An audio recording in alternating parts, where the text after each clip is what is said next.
पहली चीज सर, ये इनकम टैक्स एग्जेम्पशन नहीं है। एग्जेम्पशन होता है जैसे एक सोर्स ऑफ इनकम पर इनकम टैक्स लगे ही ना। Honorable Member Raghav Chadda ji, to please kindly not mislead the House. मैंने जब उनके सवालों पर जवाब देने के लिए अनुमति मांगी तो मुझे इजाजत नहीं दी गई। पहली चीज सर, ये इनकम टैक्स एग्जेम्पशन नहीं है।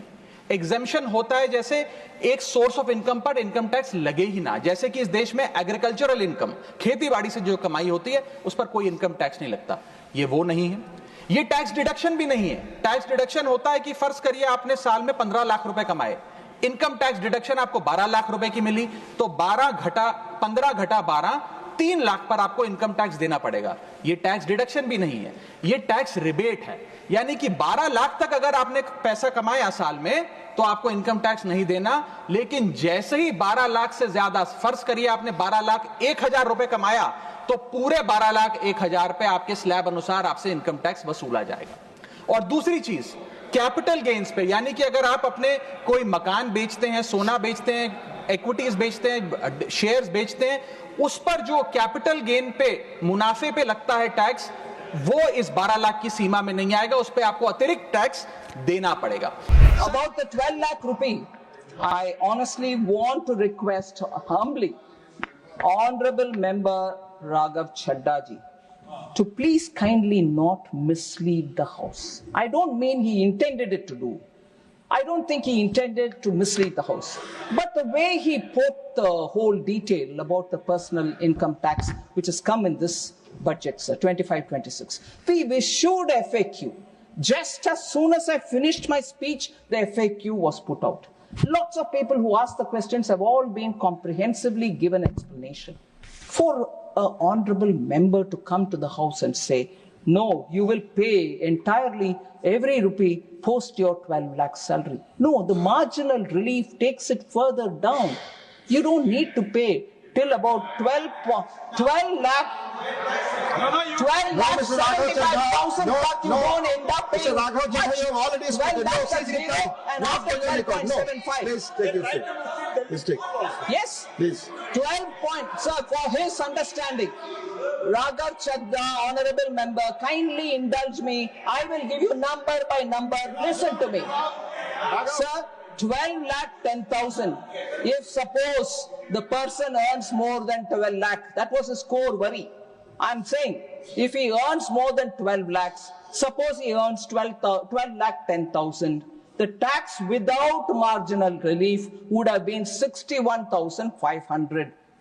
Whereas with tax marginal relief given, which is given in the budget, he pays only 10,000 rupees. All right, sir. So is 12 lakh 50,000. What if he earns that much? The tax without marginal relief. Listen, please. Listen, please. Mr. Raghav Chadda, Listen. You please. misled the House at least right now. Take your seat. You misled the House. Please take your seat. I am not allowed it. Please take your seat. Sir, if a person earns 12 lakh 50,000, tax without marginal relief for him would have been 67,500 rupees. 67,500. But with marginal relief offered, he will pay only 50,000. Suppose he is earning 12 lakh 70,000 rupees. Without marginal relief, he will pay 70,500.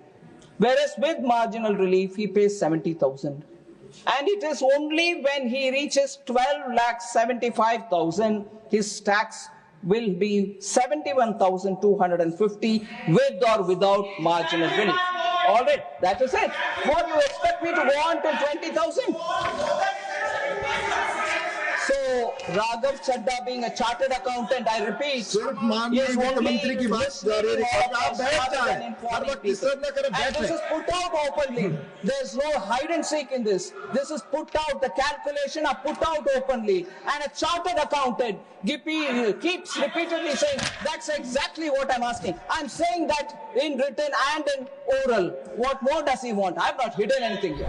वित्त मंत्री निर्मला सीतारमण जी ने मेरे बयान को लेकर काफी कटाक्ष किया और ये भी कहा कि मैंने हाउस को मिसलीड करने की कोशिश करी। मैंने जब उनके सवालों पर जवाब देने के लिए अनुमति मांगी तो मुझे इजाजत नहीं दी गई। इसीलिए मैंने सोचा कि इस वीडियो के माध्यम से सीधा वित्त मंत्री जी से बात करूं और दूध का दूध पानी का पानी करने का प्रयास करूं। सबसे पहले तो मैंने अपने दिए गए भाषण में जो यूनियन बजट 2025-26 पर मैंने बात रखी, उसमें कई मुद्दे उठाए थे, जैसे कि रेल यात्रियों से जुड़े संबंधी समस्याएं, जैसे कि मिडिल क्लास के फाइनेंशियल चैलेंजेस, जैसे कि डोनाल्ड ट्रंप एडमिनिस्ट्रेशन द्वारा लगाए जा रहे ड्यूटीज एंड टैरिफ्स और गिरते हुए रुपए की बात रखी। इन विषयों पर वित्त मंत्री जी ने कोई जवाब नहीं दिया, लेकिन हां, मेरे द्वारा समझाए गए इनकम टैक्स रिबेट के एक उदाहरण को लेकर उन्होंने कई सारे बयान दे डाले। सबसे पहले तो मैं ये बताना चाहूंगा कि मैंने जो बात कही थी, मैं आज भी उस पर पूरी तरीके से कायम हूं। ये 12 लाख रुपए की जो टैक्स रियायत दी जा रही है सरकार द्वारा, ये ना ही टैक्स एग्जेम्पशन है, ना ही टैक्स डिडक्शन है, सिर्फ और सिर्फ टैक्स रिबेट है। यानी कि 12 लाख रुपए से ऊपर अगर आप आमदनी कमाते हैं एक वित्तीय वर्ष में, तो आपको अपनी पूरी आमदनी पर इनकम टैक्स भरना पड़ेगा। मेरे इस कॉन्सेप्ट को समझाने के लिए दिए गए उदाहरण को वित्त मंत्री जी ने टेक्निकली उसे उलझाने का प्रयास किया, उसमें मार्जिनल टैक्स रिलीफ का कॉन्सेप्ट जोड़कर यह सिद्ध करने की कोशिश करी कि मेरा उदाहरण गलत था। मैं आपसे वित्त मंत्री जी सीधे तौर पर पूछना चाहता हूं, क्या यह सत्य नहीं है कि अगर कोई व्यक्ति 12 लाख से ऊपर इनकम कमाएगा तो उसको अपनी पूरी इनकम पर टैक्स भरना पड़ेगा? चलिए, मार्जिनल टैक्स रिलीफ 12.75 तक आप दे रही हैं। आप मुझे यह बताइए कि अगर एक व्यक्ति 13 लाख रुपए 13 लाख रुपीज एक वित्तीय वर्ष में कमाता है, तो उसे अपने पूरे 13 लाख की आमदनी पर अपने स्लैब अनुसार इनकम टैक्स देना पड़ेगा कि नहीं देना पड़ेगा? या 13 लाख माइनस 12 लाख की टैक्स रिबेट 1 लाख पर देना पड़ेगा? सही जवाब है कि उसे पूरे 13 के 13 पर इनकम टैक्स भरना पड़ेगा। मान लीजिए कोई शख्स 12,76,000 रुपए कमाता है साल का, तो उसे पूरे 12,76,000 पे इनकम टैक्स भरना पड़ेगा, ना कि मात्र 76,000 रुपए जो उसने 12 लाख रुपए के ऊपर कमाए। ये टैक्स रिबेट का कॉन्सेप्ट समझाने के लिए मैंने एक उदाहरण दिया था और मैं आज भी उस पर कायम हूं कि 12 लाख रुपए से यदि 1 रुपया भी आप फालतू कमाते हैं तो आपको अपनी पूरी इनकम पर इनकम टैक्स देना पड़ेगा। उसको मेरे उस बयान को लेकर वित्त मंत्री जी ने मुझ पर काफी व्यक्तिगत हमले भी किए, मेरे बारे में व्यक्तिगत टिप्पणियां करी। मैं बस इतना ही कहना चाहता हूं कि मेरे मन में माननीय वित्त मंत्री जी के लिए बहुत आदर और सत्कार है। वो अनुभव में, ओहदे में, उम्र में मुझसे बहुत बड़ी हैं। मेरा बस इतना ही कहना है कि आगे से मुझे उम्मीद है कि वित्त मंत्री जी इस प्रकार के व्यक्तिगत बयानों से बचेंगी और सिंपल टैक्स कॉन्सेप्ट्स लाने के लिए जो उदाहरण दिए गए हैं उनको टेक्निकली तोड़ मरोड़ के जनता के सामने प्रस्तुत करने का प्रयास नहीं करेंगी।